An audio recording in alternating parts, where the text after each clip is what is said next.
Okay, I ended up getting a Baofeng UV-82C, and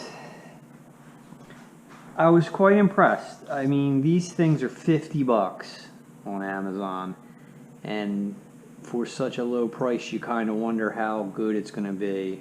And I have to say, the quality exceeded my expectations by a considerable amount. And I'm not going to go into a whole lot of detail of the programming. There's videos on YouTube of how to program these with the cable. And if you learn how to do one Baofeng radio, they're pretty much all the same. The chirp programming is nearly identical, if not identical, for most of the radios. So it's not hard to learn. It's pretty easy. It's pretty straightforward. And once you learn it, like I said, it's very easy to plug it in. Now, the downside is that it doesn't come with the cable to plug it into your computer. You have to buy that separate, and I think I spent 22 bucks on that. I didn't bring it for this review, but I do have it upstairs. I made a mistake. I do not know a lot about these types of radios. This was my first transceiver. I know a lot about scanners. I've always had scanners, always programmed them. This kind of looked to me like a neat alternative. My philosophy of use was I can use this as a scanner for certain things that I listen to. And if I need to, you can also program into this radio other frequencies to be used.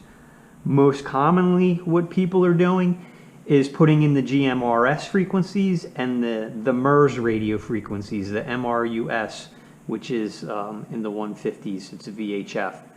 So this transceiver will do both. It'll do VHF and UHF. And in fact, the frequencies here is from 136 to 174 on VHF and 400 to 520 on UHF. This audio that comes out of this radio is pretty good. Better than my Radio Shack scanner. So I was happy about that. The aerial is pretty decent. It gets just as good, if not better, like I said, than the Radio Shack unit that I own. I also like the battery. Now, I'm not using this to transmit. Currently, I'm only using it to listen. And on a full charge, this battery will go 3, sometimes 4 days just using this as a scanner, you know. So that's working out pretty good. Like I said, I just got it, so I'm still learning all the things that it does. And I kind of wanted this video to be like my philosophy of use. Like, in my opinion, if you had to like have a radio for, like, say you make a survival kit, or you're one of those survivalists or bug out bags or whatever, I think this would be one of the radios that you would want to put in that. The only minus I see to using something like this is you have to use the battery pack. It doesn't have the option of using like AA's or AAA's, where some radios do. So that's one negative that I see, is using this as like survival. But it gets full FM radio. You can program it in the field very easily to any frequency within, you know, the UHF and VHF parameters that, you know, it's able to receive and talk in. And it's just very versatile to me. Now, another downside I will say is it doesn't have the scanning speed of a scanner. So if you're going to buy this and think you're going to put 100 channels in here and listen to it like a regular scanner, it won't do it. It'll do it, but it will just do it so slow, you won't get all the conversations. It's just not a scanner. It doesn't have that speed. But if you're only monitoring, I'd say 5 to 10 channels in your area, because if you know, as a scanner, let's say enthusiast, you learn which ones are nonsense and which ones, you know, you really need to listen to find out what's going on.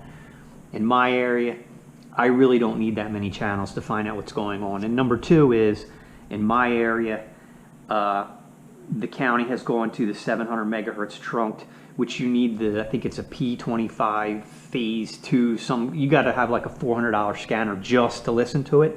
And then you're only going to get fire and EMS. You can't, the police are encrypted. So they're gone. You know, I'm never ever going to be able to listen to the police in my area again. So I just concentrate mainly on dispatch, and I just leave a lot of counties that are switching to the trunked frequencies will also simulcast in a VHF frequency, and that's what my county does. So I'm able to pick up that frequency that they're simulcasting in, so I can get all the dispatch. After that, I don't hear anything. I'm not hearing, you know, the fire company telling each other to bring more hoses or any of that nonsense. I just find out what happened and where it is, and you get the gist of it. And for me personally, I don't like a scanner that goes off like every 3 minutes, or, you know, or every 50 seconds. It gets to be annoying and it's too much. So for me, I'm just using this as the one channel. Basically, I mean, I also have the helicopters in here. I can listen to medic helicopters, but there's not a lot of traffic on that either. So, and I'll show you, you also have two banks here that switches between A and B. You'll see the thing go up and down. So you have the ability to monitor two channels at once without scanning. Now, if you want to scan, you just hold this button down. Scanning begin. And it'll start scanning. But as you can see, it's not that fast at the rate it's scanning. So, it also allows you, these radios do, you have two talk buttons, an A and a B. So you can be monitoring two channels at once and talk on either of those channels depending on which one of these buttons you're going to push. So that's kind of a neat little thing that I don't know how many other radios do that. I'm not really a radio buff enthusiast, but you know, I thought that was pretty neat. It has a flashlight on it too, which also will strobe, which I guess is helpful. The clip is very nice, very durable. And the size of the radio, I mean, just look at it. This is like half the size of my scanner. So to take this with me and clip it on a belt, it's not even hardly noticeable that you're wearing it. It's very, very nice. You can customize the colors. And you can also, you know, if you're going to be monitoring frequencies, like this radio is capable of talking on frequencies that public safety is using. So you have to be very careful. You don't ever want to talk on those frequencies. You don't ever want to send. So what you can do in the programming, when you program this, that I've learned, is you can go in, and there's a setting called duplex, and you can turn that off so that you can actually not transmit on this frequency. And I've set it up that way so that this frequency is a, well, that one's a helicopter. This one's a dispatch frequency, and you can't transmit it on. You can only listen the way I have it set up now. Now, God forbid some weird nuclear something weird happened and you had to and you wanted to transmit on this frequency, you could program this frequency in and assign it to another number channel and then talk in it. But to change the setting on duplex, I'm pretty sure you have to go into the computer and do it. You can't just do it from the radio. I may be wrong. Like I said, I've only had this radio for a short time, maybe about 2 weeks, but I really like it and I'm learning stuff every day on it. But it's just it seems to be very well made. Like I said, the audio is great. And to programming it, I want to also say one mistake I made. I watched a video, and when you go into the menu, there was one setting. It was like a reset, and the one guy had said do the reset, and because it comes when you buy it, it'll have like all these weird frequencies in it that I don't know how they got in there. It's whether they programmed it at the factory or what. And to get rid of them, rather than taking them out one at a time, this one guy was saying, oh, I'll do this, God, where was it? It was like a total reset. And I did that.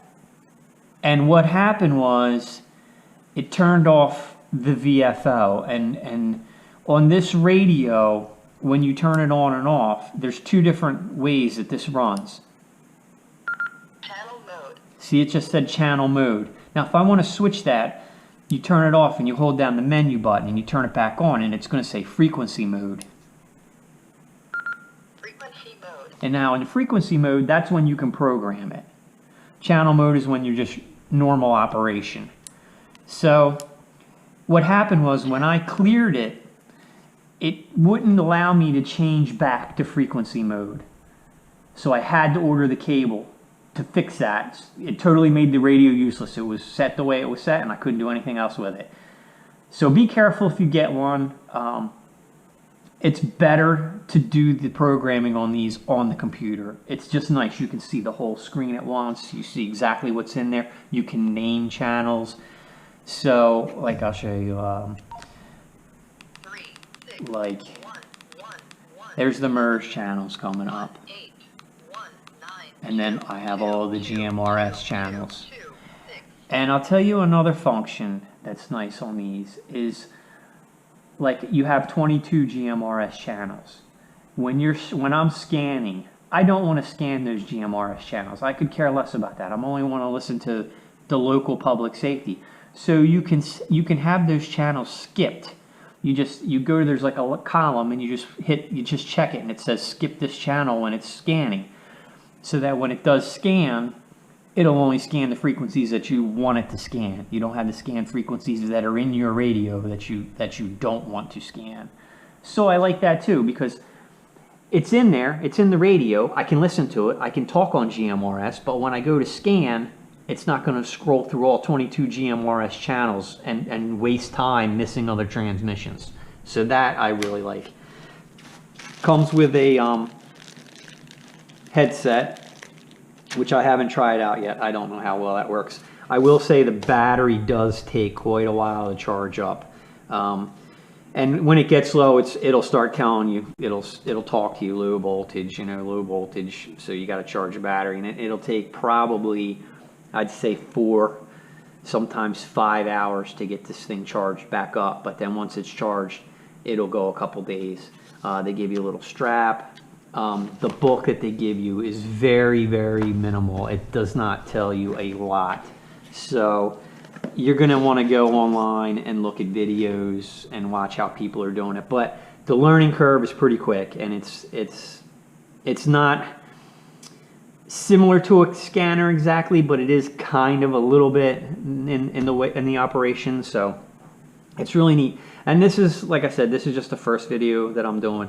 As I get used to using this, and as I learn more, I'm going to do other videos. But I kind of just wanted to make this to somebody who's looking at radios and thinking, oh, this looks cool, I wonder if it's any good. Yeah, I would recommend this one. And yeah, it's Chinese, and I think lately they've been striving for better quality on their products just to get a market share. And I think they've done a pretty good job. And if you're, buying American, go with another brand. But these things are super cheap. And if you, for some reason, drop this and broke it or whatever, I don't think you'd be too upset, because it's only $50. Whereas something similar might cost you over $200-300 if you were to get, another brand. So that's something to consider. But like I said, this is just the first video of a few that I plan on doing on this thing as I get more familiar with it and better acquainted with all of its features.